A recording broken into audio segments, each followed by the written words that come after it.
fahasoavan'i Jesoa ry havako. Amen. Andeharaka hivavaka isika. Amin'izao faran'ny herinandro izao dia faly izay misaotra anao ry Tompo satria hitanay sy hitsapanay izay rehetra nitantananao amin'ny fiainanay. Tao anatin'izany ny fiarovana, ny fanomezanao anay izay nilainay. Misaotra indrindra Tompo amin'ny anaran'i Jesoa. Amen. Araka izany dia misaotra ny Tompo isika fa afaka mifampizara teto nandritra ny herinandron'ny fanahy masina an'ireo andin-tsoatra masina samihafa, nahitana taratra ny amin'ny hoe inona tokoa moa no ilantsika amin'ny fanahy masina. Anio dia izay voarakitra ao amin'ny Ezekela toko 4:30, ny 12 ka hatramin'ny 17, izay anisan'ny andin-tsoatra masina voalahatra ho vakiana sy hotoriana ao amin'ny fiangonana Rapitso ry havana. Io ihany koa anefa no misy nitsinjerintsika volana May mifanaraka amin'ny mofinaina 24 sy 20. Ny 17 ary no vakiana amin'ny anaran'i Jesoa.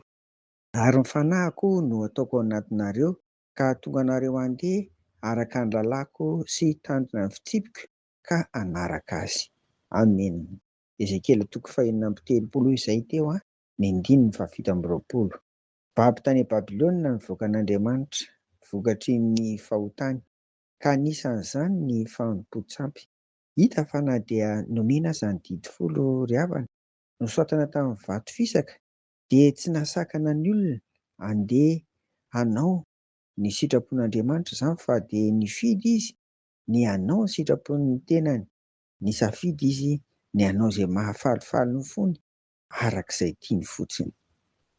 Ry havana, izany no fitarihan'ny fo vato dia ny fo vatondra-olombelona.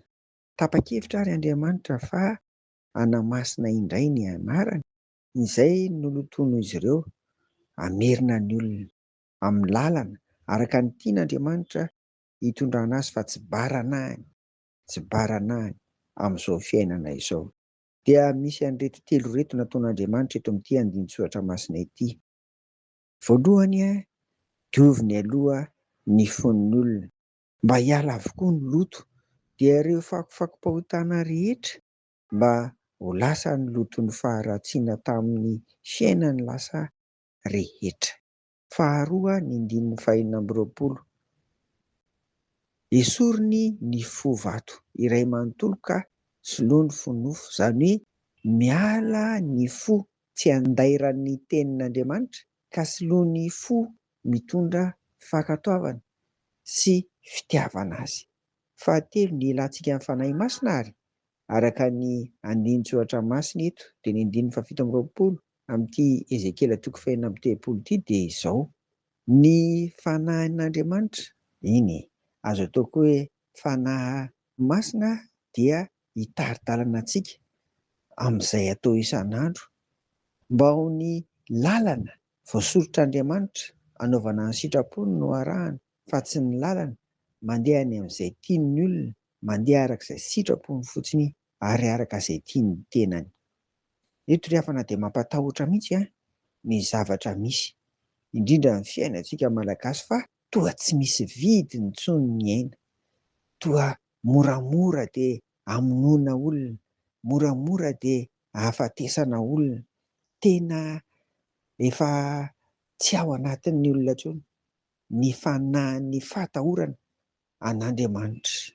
Mampatahotra izany ry havana. Misaotra an'Andriamanitra anefa fa ao anatin'izao fandiniantsika amin'ny fanahy masina izao dia mbola mampita ny Tompo, fa ny fanahiny no hahatonga antsika handeha araka ny lalany na lalàny ihany koa, ary handeha arak'izay voasoritra eo amin'ny fiainany, dia ny fanarahana ny fitsipika izay nataon'Andriamanitra izany. Dia hirariana ry havana ao anatin'izao pentekosta izao, mba ho tanteraka amintsika ary ho tanteraka amin'ny malagasy, ho tanteraka amin'ny mponina rehetra, ny olombelona eto ambonin'ny tany anie, izany andin-tsoatra masina izany. Amen. Fehiny ry havana dia izao, andehantsika hangataka amin'ny Tompo isan'andro ary, mba ny fanahy masina, ny fanahy an'Andriamanitra mitondra ho amin'ny fahatahorana azy, izany no henan'ny olona hivavaka ary sika. Ry Tompo Ray ny any an-danitra, mitalao aminao ary izahay, manomboka aminay mpino ary miampita amin'ny olona rehetra, dia ilay fanahy fa na amin'ny fahatahorana anao, fa na amin'ny fankatoavana anao, fa na amin'ny fitiavana anao. Izany no hitepo amin'ny fonay, amin'ny fonay tsiravako, mba hitiavanay ianao ary hitiavanay ny hafa ihany koa. Dia irianay sy angatahana amin'ny anaran'i Jesoa izany. Amen. Ho aminareo fiadanan'i Jesoa. Amen.